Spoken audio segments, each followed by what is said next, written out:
Welcome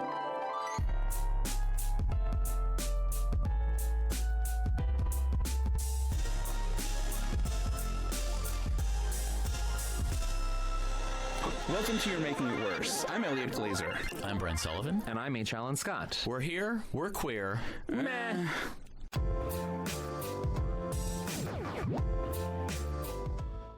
Textual healing. So we took off last week because I had the traumatic situation with Frasier, who I unexpectedly had to put down because of a problem, and I wanted to start things off by thanking everyone for the really sweet messages. I mean, I obviously had the episode, but so many of you follow me, so you were able to see sort of what was happening, and you put two and two together, so smart on you. But also, yeah, I was just really touched by all of the messages and all of the sweet DMs and everyone reaching out and saying very sweet things. So yeah, people get it. You know, it's like everybody who has a pet or has had a pet like knows how excruciating it is, and it's just the worst. And so I'm glad people reached out. Quick question for those who don't follow you, Alan. What happened again? Oh, don't do that. No. But yeah, so thank you for that. So that was the sad part of what I wanted to start the episode off with.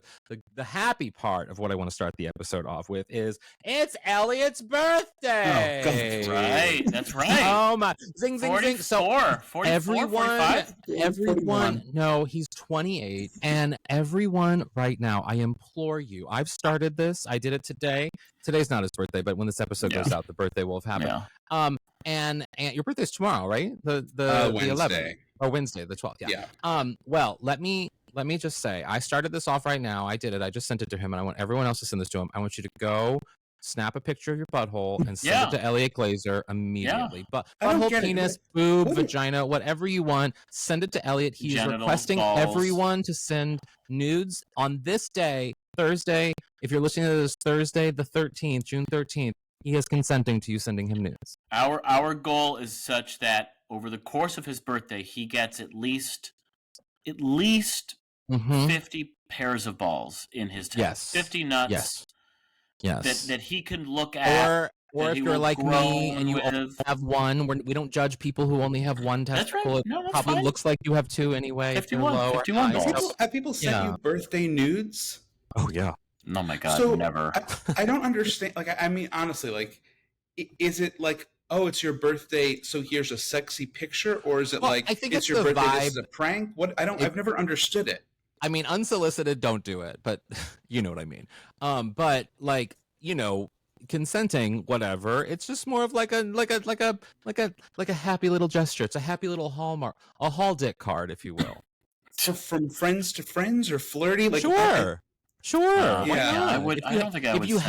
If you have that relationship, why not? You know what I mean? Like, it's I don't have that relationship with any of my friends. I know you do, Alan, because you are more open and loving of yourself than I am of myself. Accepting, and honest, you go to spas with friends, and they've seen your nut, and I think that's fantastic. But But I don't have that relationship. I mean, none of my friends have ever even seen me with my shirt off. but okay, so let's take you out of the equation. If on your birthday friends were inclined to send you a salacious picture, if you will, would you be then accepting of it? Would you then be like, oh, I feel so grateful that you thought of me to send me this on my special day?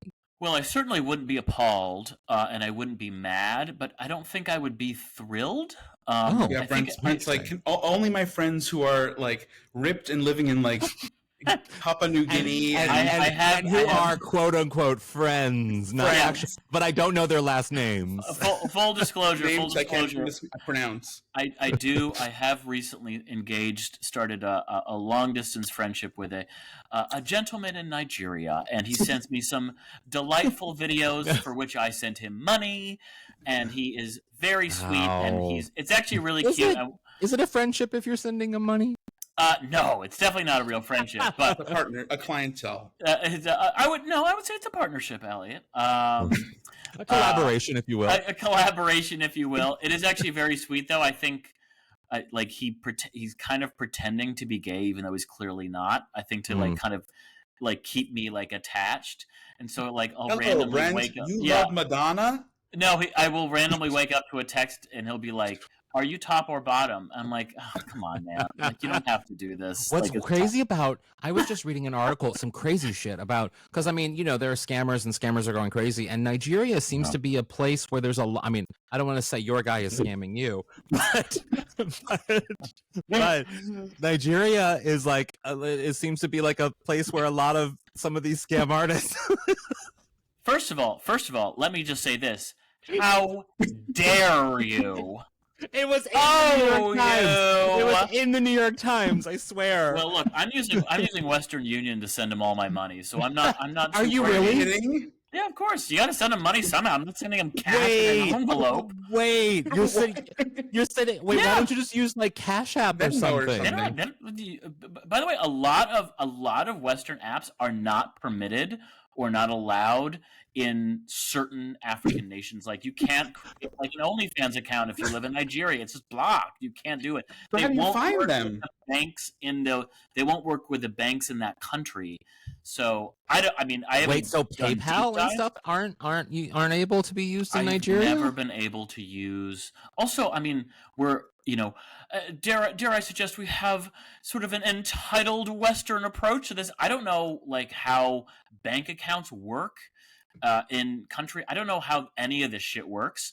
So like I have had numerous relationships like this, and you use one of two apps. You use Western Union or World Remit. World Remit is an app I've never heard of outside of buying jerk-off videos. When you said Western Union, my only reference for Western Union is when Louise and Thelma and Louise had to have her husband like Western Union her money in the movie because she shot a man. So that's my only connection to Western Union. I imagine you skipping down the street with your cash in hand to the local Western Union to send to your Nigerian boyfriend. Can you do it online? No, you can use an app. I do love that image, and Alan, I wish I could give that to you, but I just use the Western Union app. Yeah, I literally had somebody at a window being like, "Yes, Nigeria." I'm like, I pornography. I need to send $65 to Nigeria, please. Yeah, how much do you like? What is the? I mean, I'm obsessed with this now. So our topic. I'm sorry, but like, how does it work? Like, is there a set rate that you give him each month, or is it per video, or is it per interaction? How does it work? So I found this guy on this like very deep cut, like sort of like very deep cut OnlyFans ripoff site that was just really bad. Well, so OnlyFan, yeah, right? Yeah, right, exactly. So I actually, this is the pathetic part. So I contacted him to be like, look, this is the guys. Listen, this is the pathetic part. This right here. But this is what's wrong with buying a jerk off vid? The Western, no, nothing's wrong with buying that. But the Western Union part was the pathetic part. I'm sorry. Continue. I think that's xenophobic of you, quite frankly. So I contacted him on this site to be like, I think you're doing this wrong, and no one's buying your videos because you're making bad content. Let me help you. And so we exchanged WhatsApp numbers, and then we started a dialogue. And come to find out, he's got an old phone. I mean, there's all these things. Like you can't make an OnlyFans account. You can't make a Just for Fans account in Nigeria. All these different things. His phone won't access Reddit, so he can't advertise. Blah blah blah. So I was like, all right, well then I'll just buy your shit. So I was like, why don't you start making me jerk off videos and I'll buy them from you. I'll grade them. I'll give you pointers and notes. Right. But I'll tell you what, these guys are fucking good at negotiating. I literally had a day with them. Well, yeah, because it's the number one spot in the country for scammers. Of course they're good at negotiating. They're good. They're good at getting what they need. It's unreal. I couldn't get him below $60, so I sent him $60 per video. I bought like 2 in the span of like 10 days, and I was like, dude, I can't do that. Like, give me like a month or 2, and then I'll like. And I told him, I'm like, look, if you don't harass me, like if you don't like pay harangue me too me much, about, yeah. harangue me about like this shit, I'll be around for a while. Like I've done this with guys for years. So like just like treat me right and I'll be here. But if you start texting me too much, if you text me too much, I'm just gonna block you because I don't want to feel the pressure and then I get guilted and then like I don't know, it's all this shit. Wow, I'm obsessed with. He's so hot. He's so cute. I need to see a picture when we're offline, please. Yes, I need to will see show you a picture when we're offline. Text me for sure. But in the group chat. I just like, I mean, and it's all a matter of like personal taste, but like in that transaction, like I would get bummed out at the idea that like, yes, he's taking money. And so to me, it's like the bummer would be that it bum me out. No, I'm saying like just in my own experience, like I'd feel like, yes, this is a transaction, but if he's not like into it, you know, if it feels like a transaction, is that part of the appeal for you? No. Well, I'll tell you what, he's very into it because in all of his videos, he always tells me that he loves me. So I'll tell you that. So I think he's having a great time. No, you know, I think... I know. I knew you would love that. I knew you would love that. Wow. Good morning. I love you. Top and bottom. Fried RuPaul. You know, I don't think of it as that in the least. I think as long as someone seems perfectly content and willing, and because he'd already created this page where he was making this content. Yeah. It wasn't very good. Right. But I was like, no, I don't have any problem. It would be different if I felt like I was twisting his arm or something. Listen, if someone is putting out, you know, content, I mean, because he's essentially a sex worker, I mean, in this situation. So if someone is putting out content in that way and they're open to it, their background or whatever their life story is or why they're doing it, sure, there are, I think, sometimes ethical questions that have to come into play when you look at, particularly with some of the, I think, foreign sex worker creators, content creators, online sex worker creators, and thinking of motives of life situations, of why they're there, of, you know, I mean, there's a lot of sex trafficking is big, like, and this particularly is happening with women too, but I mean, also I'm sure with men as well. Brent's like, don't worry about women. But if you've established a relationship and you've done all of the things that, like, you know, you need to do in order to make sure that it's all on the up and up, well, then I say, you know, God bless, go have fun. I say you should become a consultant for this, like really, like make a business out of it. I keep trying to do that, but like no one will pay me.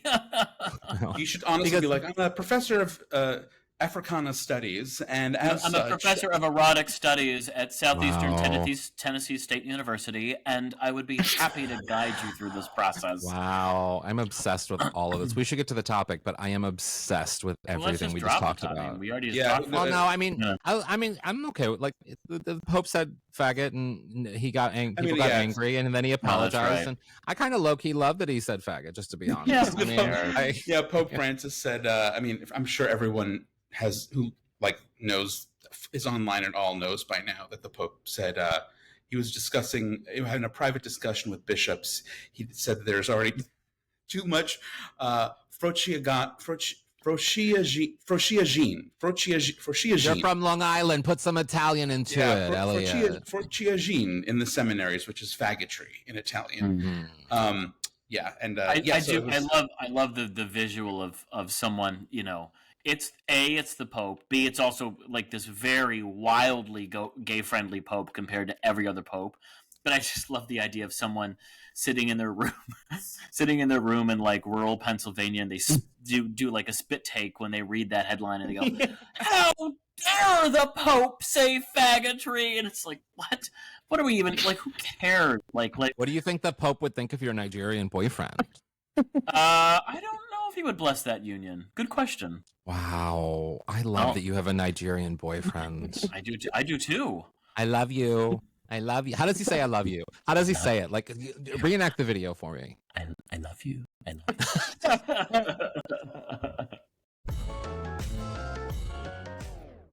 you. Not even joking.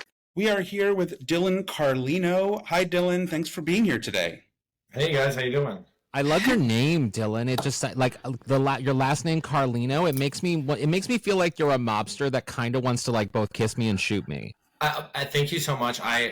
No one ever called me by my last name because obviously I was the gay kid in high school. My brother got called Carlino, and now in comedy everybody calls me Carlino, and it makes me feel so fucking cool. Does it make it? Because Carlino is such like a Like, I mean, is it Italian? What is the background of it? Italian. It's Italian, yeah. Yeah. So, like, I mean, you never know. I don't know these days. I don't want to assume anything, Michael, Eliot. Dare you? But no, Dylan, like, Carlino is such like a mask name. It's so like, it's like, when I get the body that I want, it's getting tattooed across my shoulder blades. yeah.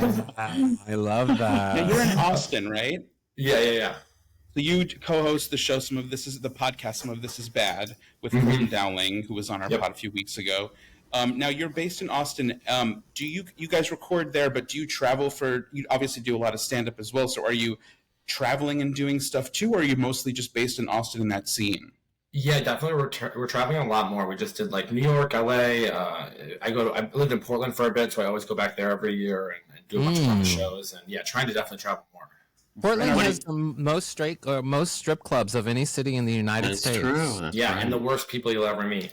Oh, why do you say that? Lean into that. And also, God. did you ever strip in Portland? Absolutely not. Portland, they're just it's just aesthetically not my city. And then everyone's like grunge and like, for lack of a better word, gross. And yeah. I can relate to that with not so much Portland, but I like, for example, now I'm going to preface this by saying I do love this city. However, I can only spend a day or two there before I'm like, get me out of here. San Francisco. San Francisco is one of those cities that like, I want to love it. I eagerly want to love it. And I love the history of San Francisco and all the things. But after being there for a day, I feel a little bit dirty. And I'm wondering why everyone's wearing khakis. There's a lot of khakis there. Yeah. My thing with Portland was like, if you washed your hair, people were like, what do you think, you're better than us? I'm just trying a little bit better. Interesting. That ain't my thing. That ain't my thing. I'm it's weird. Anecdotally, I've noticed the same thing. I do a lot of, I call them grinder vacations, which is I will, search in certain radiuses in certain cities to kind of maybe I've flirted with a gentleman in this particular city or something. I never bother with Portland. Just the vibe is off. I never bother. Interesting. Right. You want to get libertarian? Right. Okay, you want to think about libertarianism for the rest of your life? It's like, no. Yeah. Also, I mean, but you moved to a city that I love, Austin, even though Brent hates that it's in the state of Texas, which I agree with. I think people in Austin also probably hate that too a lot of times. Yeah. But like, Austin is a fucking cool city. Like, people there are fucking hot. Unfortunately, yes, it's truly like I have to agree and say that I think some of the hottest gay men I've ever met are from Austin. The Texan aesthetic. There's crazy. There's a drag artist. I'm not going to say his name on air because I'm going to talk intimately, but we'll say it offline to Dylan. You'll probably know who I'm talking about. There's a drag artist in Austin, Texas, who has the biggest dick and the best dick I have ever seen of anyone I have ever seen in my life, and that includes people I've had relationships with. Yeah. This man's penis is incredible. He's a good friend of mine, and I'll tell you afterwards. You'll DM his penis later. Yes. Yeah. Tell me like sucking it. I'm like, look, we're friends. Yeah. Yeah, Dylan, tell us about like moving to Austin. What it's like to be like, I guess, a gay guy there. Honestly, so living in Portland. I guess a gay guy. It's incredible to be a gay guy in Austin. Well, I'm from Massachusetts. Oh, okay. And so I moved to Portland because I was like 23 and I never left my small town and was like, I bet there's gay people in Portland. Wait, you were looking for gay people not in Massachusetts? Well, I'm from a small town in Massachusetts. So Boston wasn't the option? No, everyone.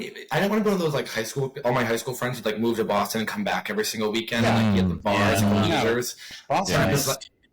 And I'm from like the Berkshire, so I'm a town of 4,000 people. It's the best. Yes. Do you know Dorinda? Currently filming The Traitors? No, but we used to swim right next to our house growing up. So so that's my claim to fame. Never met her, but I moved to Portland because I heard there were gay people there. And I got there and it was all lesbians. Funny. So it's the Berkshires. So Like, Exactly. Like, did you take like a BuzzFeed quiz and it said Portland? Because like, there's gay people in all big cities. Well, that's And I also just like a wouldn't- really far way to go for gay people. Yeah. There's like New York City's down the street. I'm one of those gay people that had like something to prove and a chip on my shoulder. Yeah. So I was like, oh, where's the farthest place away from everybody I know? And so I can like give them a big fuck you, you know? And it was Yeah. like, oh, Portland. Yeah. And so I how went there. long were you there? How long were you? 4 in Portland? years. Whoa! All right. Yeah, so it was a long how was time, the almost you destroyed were me. doing stand up there? Yeah, I started stand up in Massachusetts. I've been doing it for like 9 years, and so I moved to Portland, and it was great. I got a lot of stage time because you're gay. They like put you up above everybody else, so that because you're like a hero when you're gay there. And so all the straight white girls are like, "Oh, you have to be on every single show every week," and I'm like, "I'll take the stage time."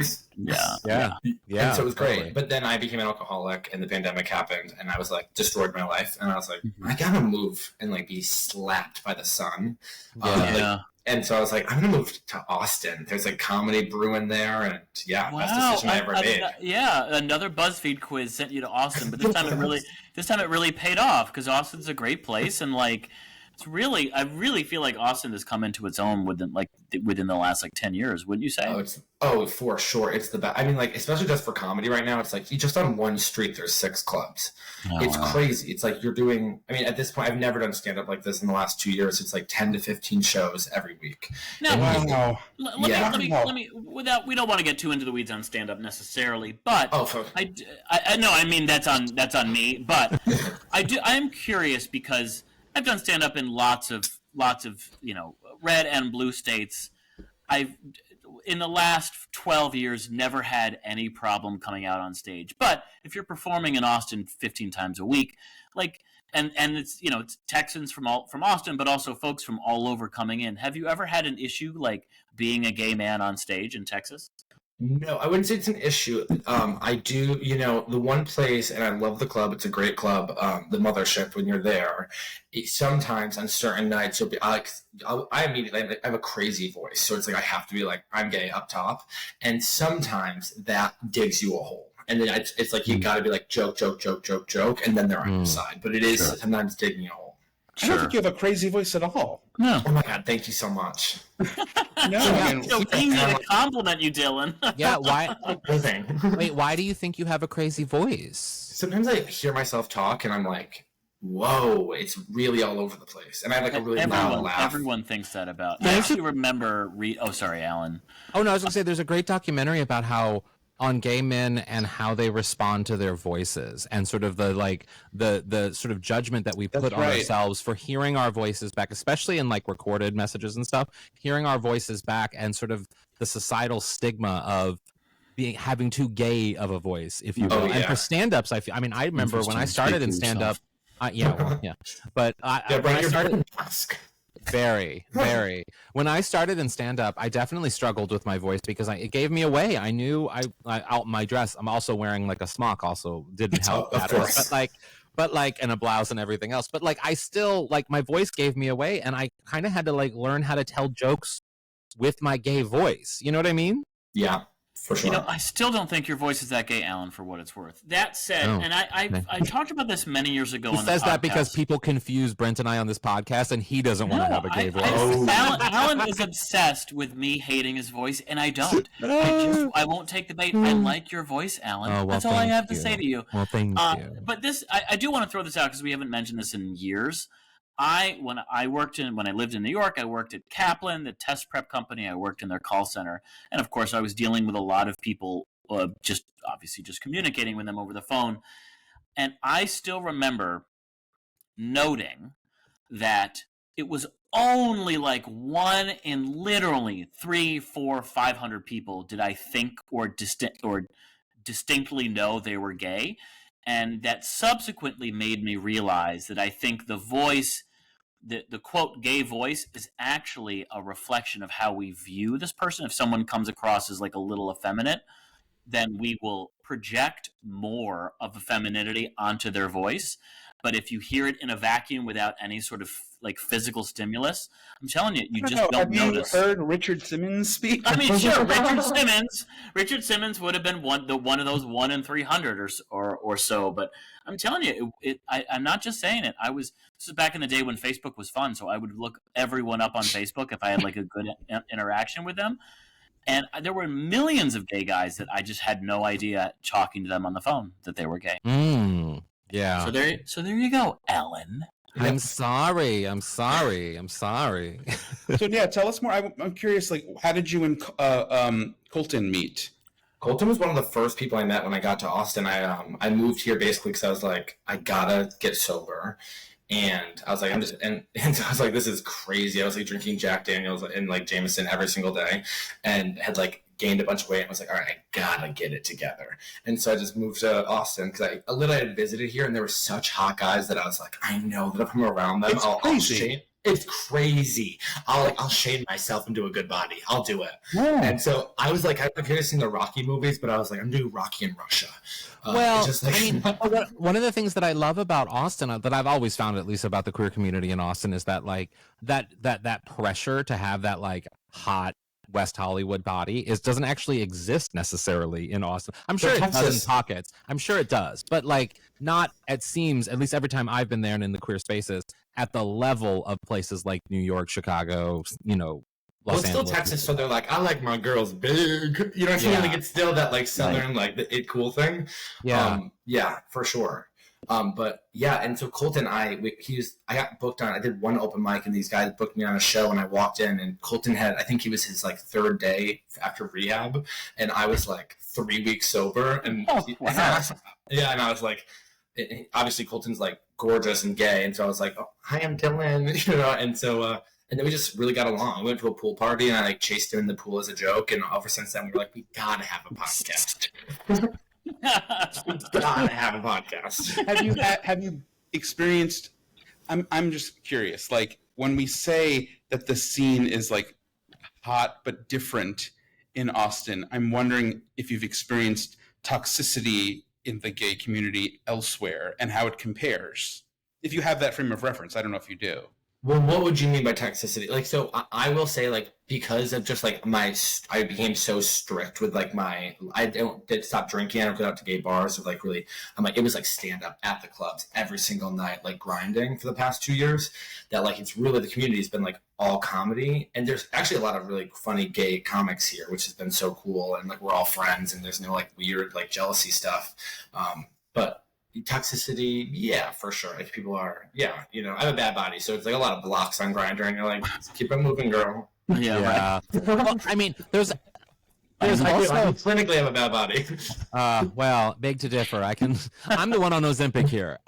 So one of the things that I find so interesting is about the sober experience as a queer person, and how like, because it is, I mean, I feel like I think it's hard to be sober in general, no matter what world you live in or what group community you belong to. But in the queer community in particular, I find when so much of our lives revolve around late night bar, nightlife stuff, in general. Drinks, poppers, yeah. It's hard to really sort of be sober in that world. Like, how has that been for you to maintain your sobriety in a community and even in a city that really cherishes getting drunk? You know what's crazy is that like I really thought I'd struggle with it more, but everything in my life changed when I stopped drinking and got so much better, like in such a crazy way that it's like, and it just like keeps getting better, that I'm like, yeah, I mean, I used to be like sitting in my basement in Portland, like blackout drunk, hiding smoking cigarettes from like the lesbians I was living with. And it's like, well, what are we doing now? It's like, now it's great. Sometimes I like will go out and like everyone will be drinking, and I'll be like, oh God, I wish I could like throw a couple back. But then the minute I get in the car, I'm like, oh, thank God I didn't. It's interesting because I just had Dylan. My one of my main vices is drinking. I do like drinking. Our listeners and the guys know that I count my drinks every week, and I don't go over 12. On an index card. On an index card. I got it right here, baby. Right here. Oh, Brent has a problem. Well, so recently I got sick for a while. I was just sick for a while. I had a strep, et cetera, and I was on antibiotics and I was on steroids. So I couldn't drink for the longest I've ever not been able to drink. For like an entire month, I had nothing. And I can tell you, and I can tell our listeners, I felt not an ounce fucking better after all this. Because I meet these people all the time that are like, I stopped drinking and I felt so much better, and my health, I felt good at the gym. I don't know, maybe I'm lucky, but like and I'm not saying. Were you sick the whole time? No, of course not. You take antibiotics, you feel better, and then, I mean, I had strep, so my tonsils were still really big, but I didn't feel sick. Mhm. But like, I'm just saying, like, whenever people are like, they purge alcohol from their life, and sometimes they're just like, oh, it's like a tale of two cities, and for me, it's like, no, it's That's not the probably same. a sign that you don't have a problem. Yeah. No, for sure. And by the way, Dylan, I'm not disagreeing with you not drinking. I'm just saying, Please disagree. in general, Please give me a reason. What I got out of Dylan's story there, and this is my addiction in it, and that like when you said that you were secretly smoking, I immediately was like, oh God, I could use a cigarette. Oh, So right. I love cigarettes. all I ever want is to smoke again. That is the only thing I want in life, and I light can't. one up on start driving, listening to the Dixie Chicks. Are you kidding me? No, that's happened. They're just That's the happened. chicks now, Just- Dylan. yeah, sorry. They're just the Just the chicks. I get shot in the head. First, I want to say two things though. Is that Brent, number one, I'm such a strep girl. Strep is addicted to me. And I am. I get strep at least once a year. It's my parents are so fucked up for not getting my tonsils taken out. Yep. It's crazy, and I'm not going to get it done now because I think you can die. It's like your appendix as an adult.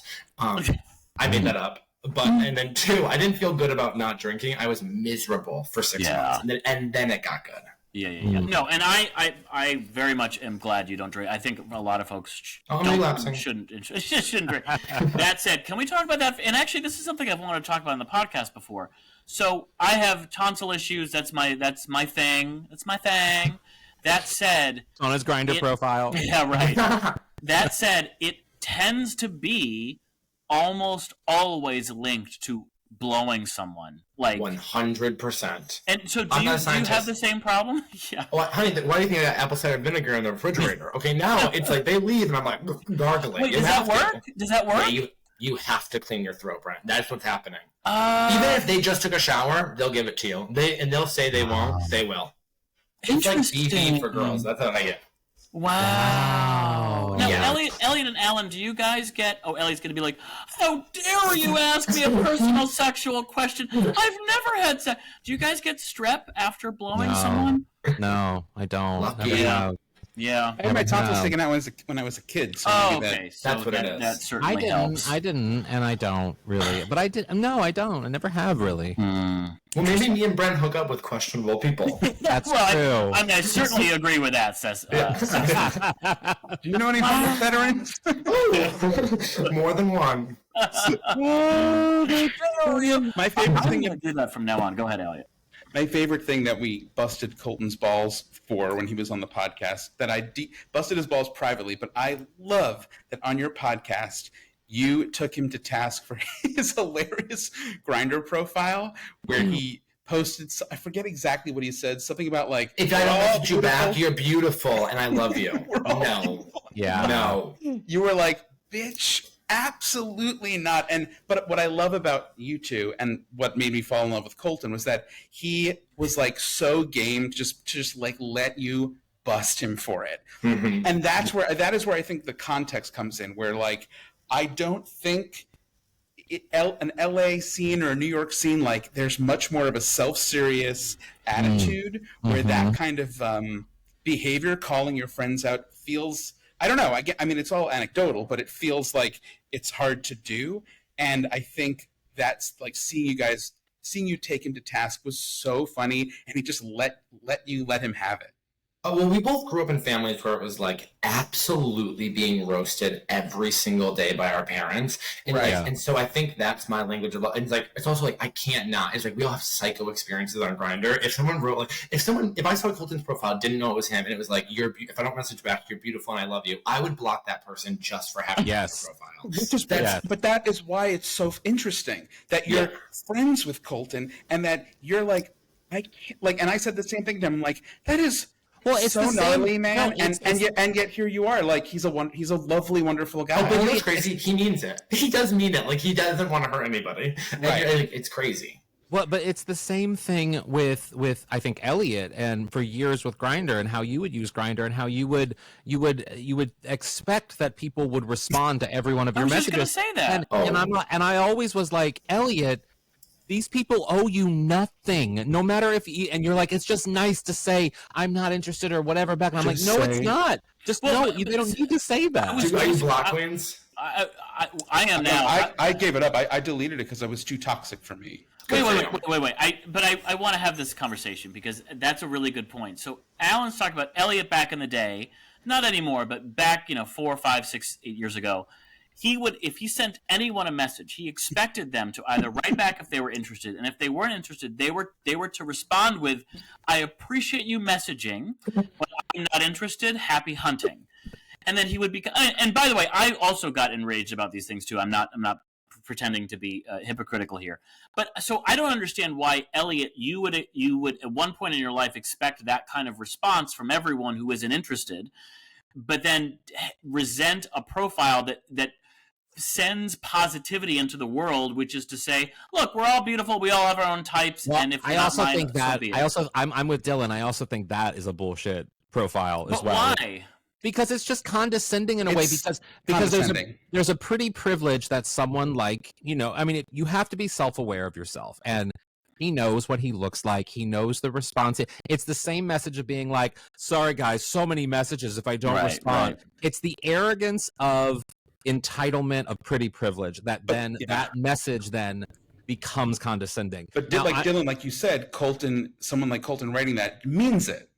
Yeah, he's so earnest like that. Sure, 100%. Yeah, and by the way, Colton is someone who does something even more psycho than what I do, because I probably should delete the apps because they actually are toxic. I don't use them. Awful. Yeah, and it also I get myself. I know this isn't that kind of show, but I get myself so crazy horny that I'm talking to these guys, and I'm like, oh my god, Dylan, you have family. That's what it's meant to make you do, though. I think. Mm-hmm. I agree, but Colton will have I'll be like, what are you doing? He's like, I'm just chatting, and he'll chat with everybody on Grindr for and just get to know them, and I'm like, oh, you're not even using your hotness in a way that I would use it, which is probably why you have it. If I looked like Colton, I'd be dead. What it was. there would be a new STD that would have killed you by now. Yeah. Can I ask you, Dylan, when you talk about your parents roasting you, what does that mean? And in my head, of course, you use the word roast. I'm like, oh, it's cute and they're fun. But obviously, there's other worlds in which they were just mean. So what do you mean by that? I actually have a great story. So wait, for context also, I used to be over 400 pounds. So I was really heavy and had weight issues my whole life. Now, I have food issues. So when I was 14 years old, maybe 14, 15 years old, this is crazy, put chicken tenders in my pocket to sneak to my bedroom. Classic fat person move. And so I somehow get caught by my dad with chicken tenders in my pocket. Your PJ's pockets, yeah. Yeah, my dad is a Massachusetts roofer. He's like, what the fuck? I'm already gay. He's like, what the fuck is this kid doing with chicken tenders in his pocket? And so I don't remember what happened that night, but I remember coming home the next day, and my stepmom and my little sister were sitting on the kitchen table, and they're like, oh, we drew a bunch of pictures today. And I looked over at the fridge, and there was 30 pictures, all of me, and it says, hi, my name's Dylan. I have chicken tenders in my pocket. Come on. It's crazy. It's crazy. That's classic roasting to me. Yeah.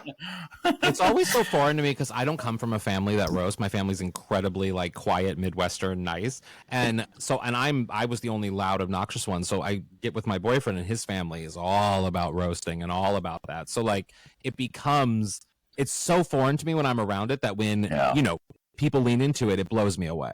Yeah. Oh yeah, it's my language of love now. Totally. Well, Dylan, it was so fun. It's an Italian thing too. It is very much an Italian thing as well. Yeah.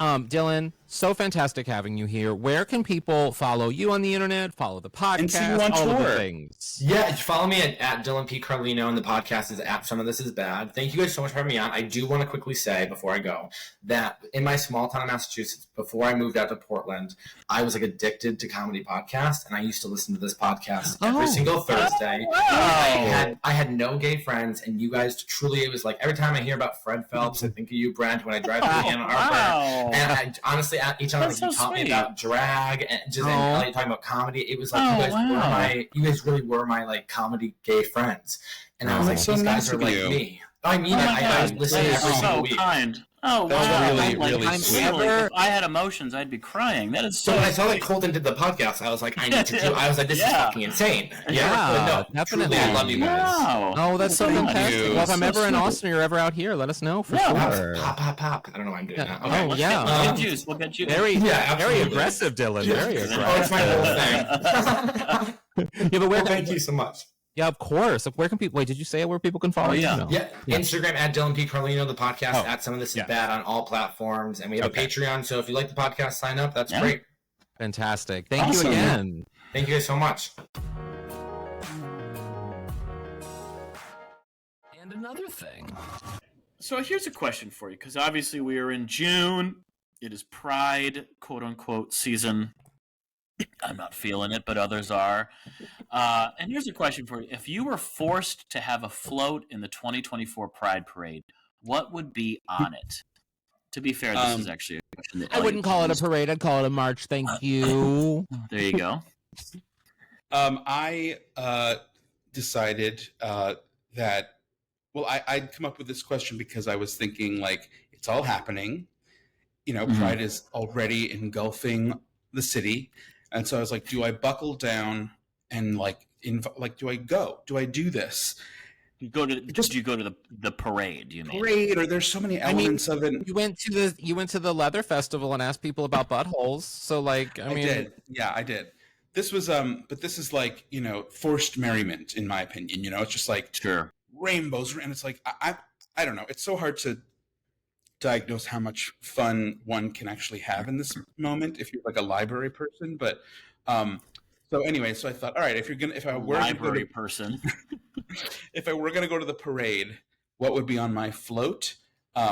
Certainly shade. Both kinds of shade, I guess. No, I'm actually pretty nice, so there would not be a lot of shade. Shade provided, not thrown. Fans, air conditioning of some kind, misters, probably AstroTurf, grass, potty pads for my dog, or in case I get... Oh, I didn't write this. You wrote that, Brent. What? Did you What? write that? Oh, No. potty pads in case I get diarrhea. No, you wrote that, Eliot. Oh, no, I didn't. You wrote that. No, you wrote that. don't mess with Elliot's brain. He's already scared about forgetting things. Tea and coffee, finger sandwiches, and women. I'd want gay women on there in particular. Right, of course. So kind of like Lilith.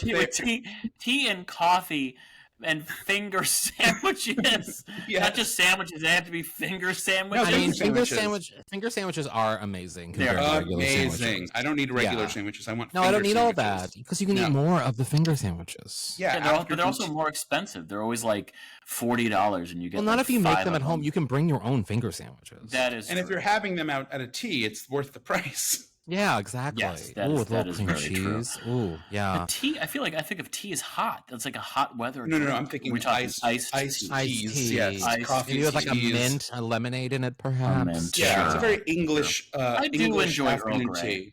I I do do enjoy Earl Earl. Grey. I'm drinking Earl Grey right now, hot. But yes, You've got an yes, ego. I do. What about would you, be Brent? on- yeah, what would be on my list? So to me, the point of a float is to provide information or be entertaining. So I would give out voter registration forms. I would give Okay. out a business card that says faggot for anyone who refuses to take a voter registration form. And then I would give out fentanyl test strips. By the way, saying faggot at a pride parade is not really a pejorative thing. yeah. Like No. you're saying it as though you're meaning to insult people who are not planning to vote, but you're at a Yeah. pride parade, so you're So saying really, you would have to say something like, Like- I don't know, like you're ugly, Reader. or Breeder, not even breeder. I feel like they'd laugh at that. You have to like go to their body. You have to make fun of their body. You have to talk about them being like heavy or something. You know what I mean? Like, well, Alan, I'm not problematic in that sense. I don't. But say you know what I'm things. saying? Like that's what would spur you the have to anger. telegraph an insult because faggot is somewhat of a self-contained term of endearment. That's a good question. What would you do to sear your way? What would you say to sear your way into a gay person's soul? I know exactly what I would say, but I'm not going to say it on a recorded podcast. Because if anything ever happens, it will be used against us. Trust me. Don't say it. Don't say it. Fair enough. How about you, Alan? What about mine? Mine would be casual. You know those chairs, those like the wicker chairs that are like really big and circle,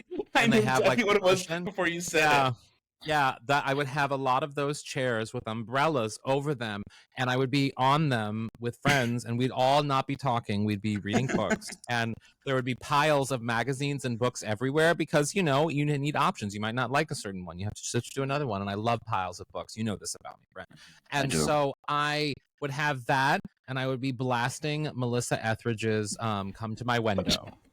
And there would be no waving, and there would be no acknowledgement of a crowd. It would just be reading the books on these chairs in the shade, and it would just be very comfortable. It would just be that. I do need to say something. I need to bitch about something real quick. Speaking of sandwiches, because yesterday here in Los Angeles, as we were recording this, was the Pride March or whatever in Hollywood or parade. I don't know what they're calling it. So many. I can't even keep track. Honestly. Yeah, I don't know. Anyway. So Michael needed to go pick up something from a mall in K-Town, and then we discovered, because Michael is obsessed with the sandwich shop Togo's. Do you guys know Togo's? Yeah. I know. I've never been. Is it good? It is. It is very good, actually. I had never had it before Michael. I had it in the Bay Area, but there was a Togo's here in Los Angeles, and then it closed or something, and we had assumed that there were no more Togo's in Los Angeles. So we just figured it was a thing that we do in the Bay Area. Anyway, we found some Togo's here in Los Angeles. There's one in Burbank. So we were driving from K-Town to Burbank, which is already a bit of a schlep. But this fucking Pride Parade, it was at the end of it when everyone was leaving. It backed us up for nearly an hour just to get Togo's. And I went, and you know me, I mean, I know Los Angeles, and I know my way around getting around the city and figuring out how to get around. There was no possible way for us to get around this fucking God. Time. But I did eventually. We got there an hour later, and we got that sandwich. And that Togo sandwich, and the comparison between Togo's and Subway, Togo's. It's a little bit more expensive, but it is worth it. There is one downtown. There is. The bread is better. Wow. The meat option, like the meat packing is better. Like Subway sandwiches, and this is my pride talking about sandwiches. The meat, the way they put the meat on the sandwich is not quite up to par for me at Subway. It's just sort of very much thrown on in like a feathered layer, whereas at Togo's they layer the meat one after another so that it comes into this thick, almost like you bite into it and it's just like a block of meat and cheese and deliciousness. Togo's. That's my pride. Have you had which? No, I haven't had which. And how much is it? Is it something ridiculous and silver? Like some one of these Eliot $40 sandwiches. It's a which. It's right by you in Hollywood. It's actually pretty good. What is it? Why is it good? It's like a sandwich to order, you know, customized sandwich place, and I just like it better than Subway because it doesn't taste like airplane food. You know, California is very famous for its fast food. We've originated like a million different fast food chains, strangely enough, because it doesn't really fit our zeitgeist. But I'm disappointed to say that one of my favorite fast food sandwich chains is not available in LA County, and that is Potbelly's. It is one of the best fast food sandwiches. And I literally know the airports where I can get it, and I will try to fly. What do you get? What do you like?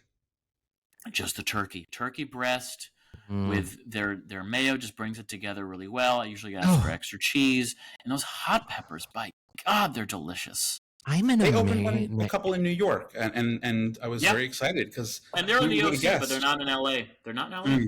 I'm in a mayonnaise renaissance currently. I am putting I know, Eliot. I am putting mayonnaise on so many things. I recently got really good because my Kimchi, past guest on this podcast, informed me that at Costco you can buy because I've been really enjoying air frying wings. You know what I mean? Just like having the wings and then putting my own stuff on them and air frying them because I love a wing. I love a wing. Sure. And she suggested going to Costco to get these wings, and you could just put them in the air fryer. So I got those, and I've been doing that. But then while I was there, I also picked up a big bag of fries because I know how much Michael loves fries.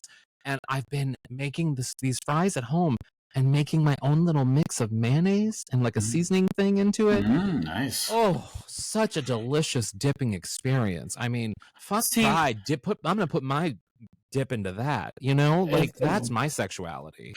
If we're talking, should we have ended there? My bad. No, let's just keep going. We're going. If we're talking a good dip, I'm ranch or nothing. Look, I'll take mayonnaise on a sandwich all day long. Oh, well, ranch. What kind of ranch? Like standard ranch? Because on wings, I need Generic butter. I need buttermilk ranch. I can't have generic ranch. It needs to be buttermilk ranch for wings. That is the difference. Oh, the buttermilk is the difference. It's richer, it's thicker, it's worse for you. So don't be concerned about calories during this experience. And it is when you take the wing, right? Now, I don't like a deep fried wing necessarily. I like an air fried wing so I can put my own seasoning on instead of a dry rub situation. Sure. And you take the wing and you put, especially if it has like a bit of like heat to it, you know what I mean? And you put it in the buttermilk ranch, and the buttermilk with the heat, it just creates this like very impressive dance in your mouth that I'm gonna say it, boner. I sit there, I lick that meat off that bone, and I am just ready to come. It is so good. Now that is a good place to end. Okay.